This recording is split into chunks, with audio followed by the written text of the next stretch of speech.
Alright, I am back with the last three classes, Shaman, Warlock, and Warrior. And okay, so let's go into Shaman. Shaman got a lot of powerful stuff this one. Alright, so let's start off Frostbite. 2 mana, deal 3 damage, that's good. Honorable kill. Your opponent's next spell costs 2 more.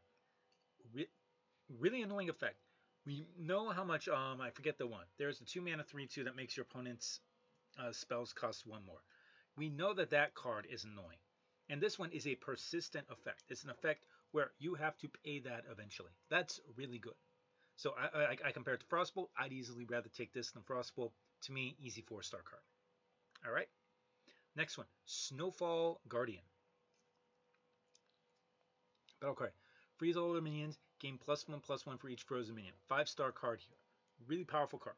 Because what happens is the minions that are frozen, they cannot attack this, which means this kind of has, you're going to play this on a giant board, and you're going to get 7/7, or you're going to get an 8/8 with what's effectively Rush to deal with your opponent's stuff. You can play this to stall. You can play this for a giant minion. You can play this in a lot of situations, like you can play this just to set up like a big removal the next turn, or you can play it to set up anything like that the next turn. So yeah, really powerful card. As I said, 5-star card. Windshield. Might be overrating this, but I really love this card. 4 stars. So here's the reason. Freeze is really powerful. If you've got freeze on it, then so it's freeze plus draw a card. Draw a card makes anything really good. With freeze, I think freeze is one of those cards that can flip the game for you. So you play this, you freeze, you draw a card, you get to play other stuff. So, and it's really good. How would I say this? Freeze by itself is not horrible. You spend 1 mana to freeze something, you're not exactly sad. Is it the greatest thing in the world? No. But attaching that to draw a card just really makes it really powerful. So I love this card. And even more? Well, not yet. Glaciate. So, Glaciate, I may have underrated Glaciate because it says here, discover an 8-cost minion, summon and freeze it. So, one thing that I forgot about with Glaciate. So Shaman does not have any 8-cost minions, but if we go over here to neutral, Abominable Lieutenant. That's really powerful. And this does not get eaten by the freeze. So if you get an Abominable Lieutenant off of this, that's really good. So we have that here. We have Abominable Lieutenant. We got Troll Centurion. That gets frozen for a turn. If we go over here to HS Replay, let me see here. Let's get rid of Death Rattle.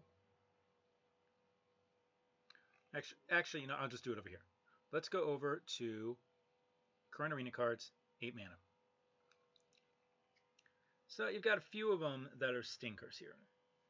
But you've got things like Lich King. You got things like Batterhead. Supreme Abyssal is fine. Felfiend is fine. So you've got decent cards over here. If we go over to Shaman, Alakir is good. Walking Fountain is good. So you see, there are options that are good with this.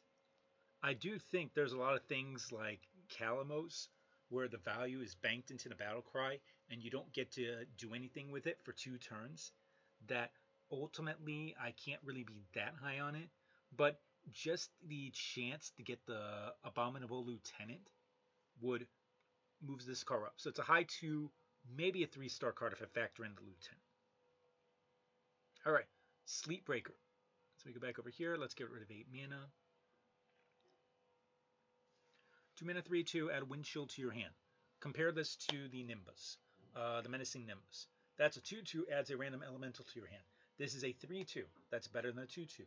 You get a Windshield. That's probably going to be better than a random elemental. This is a great card. So because that Windshield can then draw more cards. So like that's a great card in any situation. 5-star card. Wildpaw Cavern. At the end of your turn, summon a 3/4 elemental that freezes, lasts 3 turns. Would you rather have this, or would you rather have a water elemental? Here, you get 3/4 water elementals over 3 turns. Water elemental, you get a single 3/6 water elemental. So yeah, I'd rather have this. This is a lot of value. Freeze is powerful, so that's really good. I think that's a 4-star card. Snowball Fight. Deal 1 damage to minion and freeze it. If it survives, repeat this on another minion. My problem with this card is it's weird. That's really the best way I can describe it. It's weird. Because you do not know what's going to happen.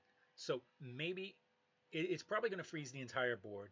Something random is going to die. So for 3 mana, that's it's going to hurt a lot of things too. Maybe it's a lot more powerful. This is one of those cards, like, for me, as a long-term arena player, I'm able to kind of like predict the turns. What's going to happen, what you're going to have on each turn. I have like that, just like internal compass, like that a lot of arena players have. And I can't predict this, so I don't know.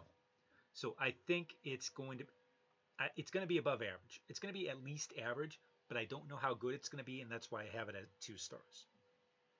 Cheaty Snowball. Or Snowbolt, not Snowball. Why do I have Snowball? Snowbolt.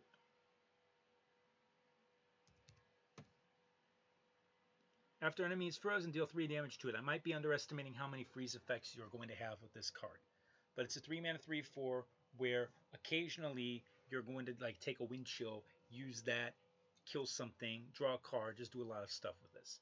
So this could be potentially powerful. I don't know how much freeze you're going to get with it, and that's my problem with it. That's why I only have it as 3 stars. Last one here, Barren Glacier. Bear on Glacier. So, because it's a bear that's on a glacier, so it's a bad pun. So again, same thing here. I think it's good, like average to good, but I don't know how many freeze spells you're going to have and that you're going to have cast. And because of that, I can't be too high on this. That's why I only have it as 2 stars.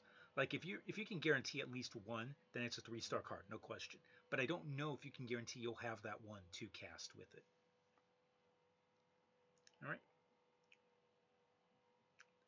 Next one here, what have we got? We have got Warlock. So if I go down here to Warlock, Hollow Abomination. Where are you? Here. Deal 1 damage to all enemy minions. Honorable kill. Gain the minion's attack. Okay, Dread Infernal. Dread Infernal is a 4-star card, so this is a 5-star card.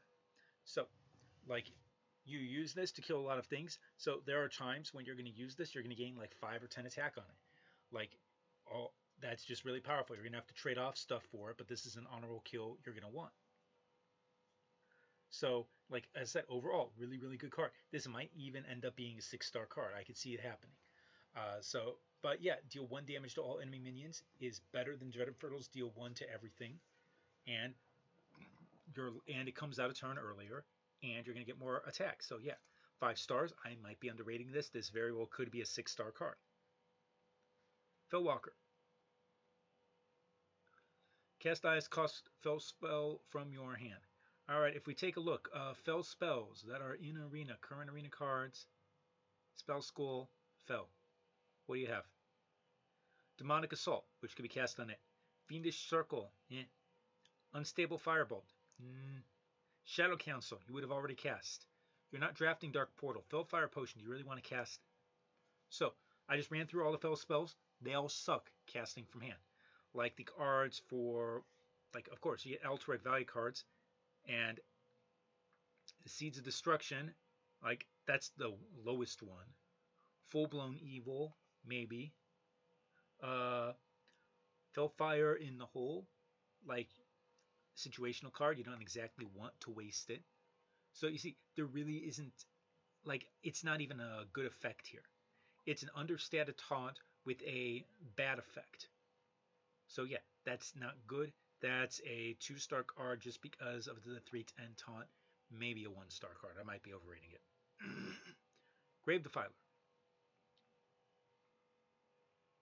How are you? Same thing. Okay, I got it.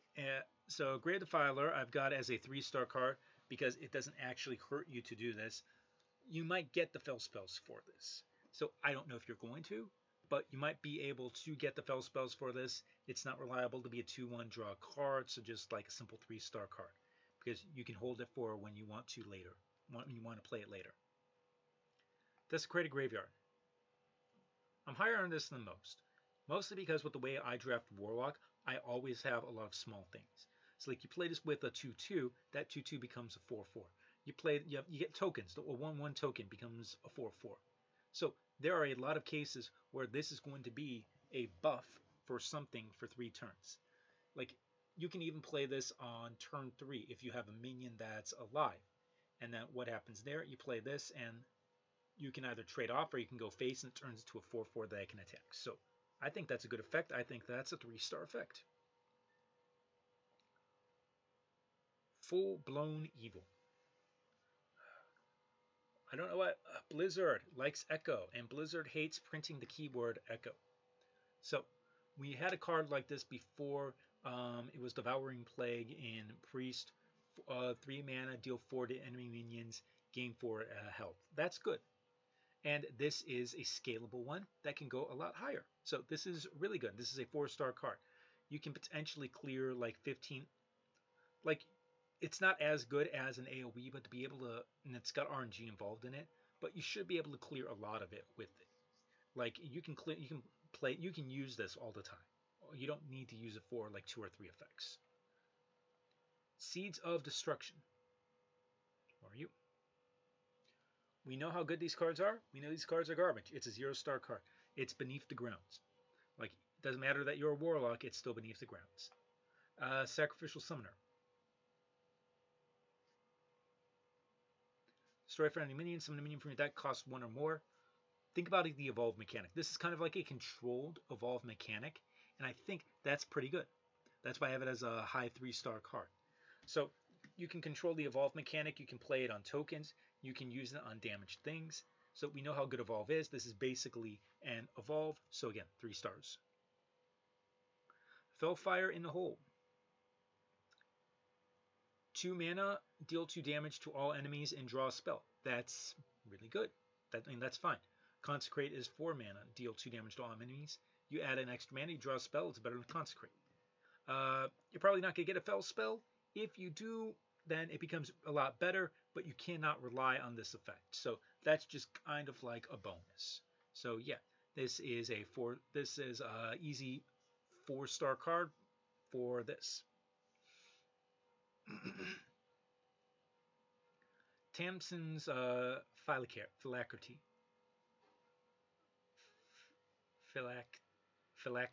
Phylactery. I don't know how to say that word. Okay. Water of Death, guaranteed to take your date's breath away. So you need to have had a Death Rattle minion die. And then I'm not sure what Death Rattle minions you're going to have that'll die, but you give all the other you draw that card, and if you have a board, you give the board this Death Rattle.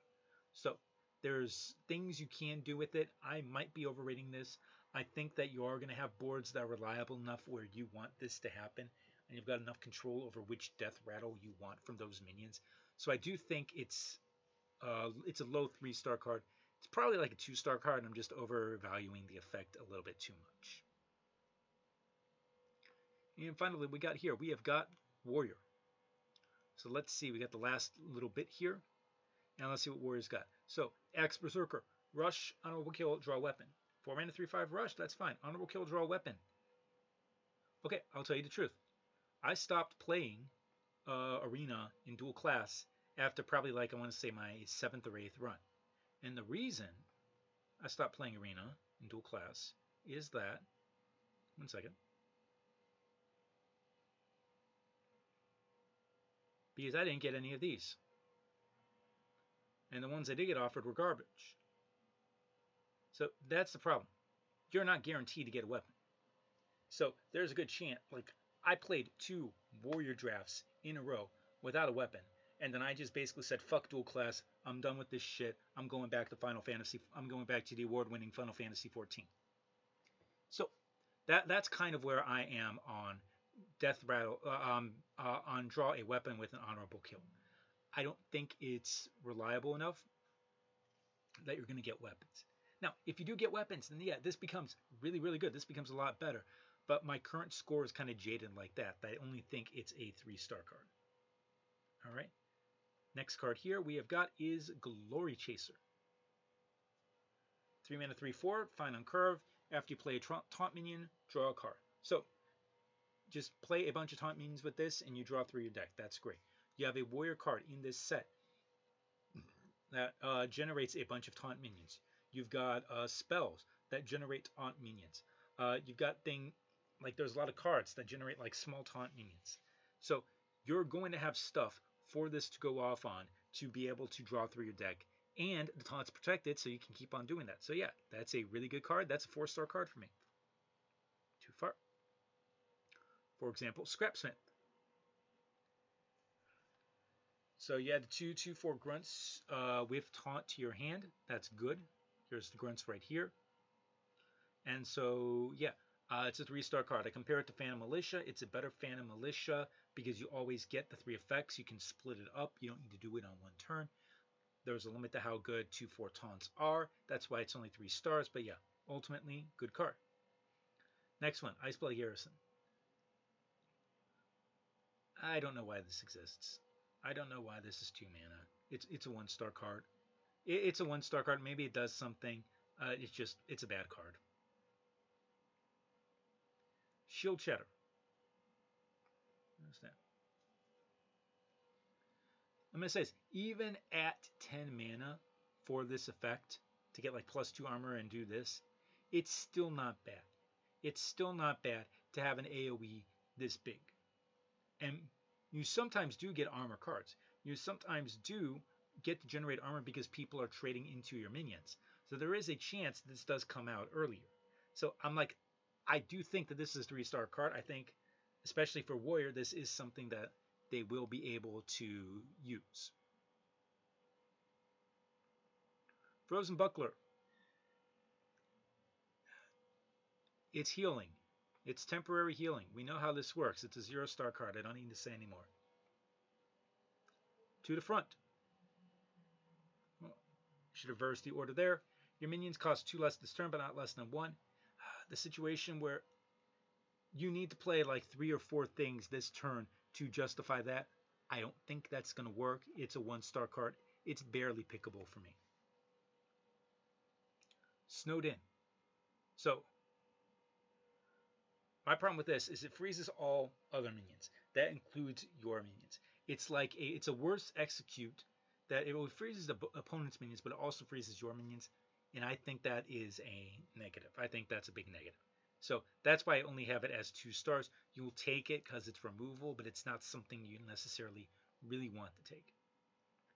And then finally here, Captain Galvangar. 6 mana, 6/6. If you've gained more than 15 armor this game +3/+3 in charge.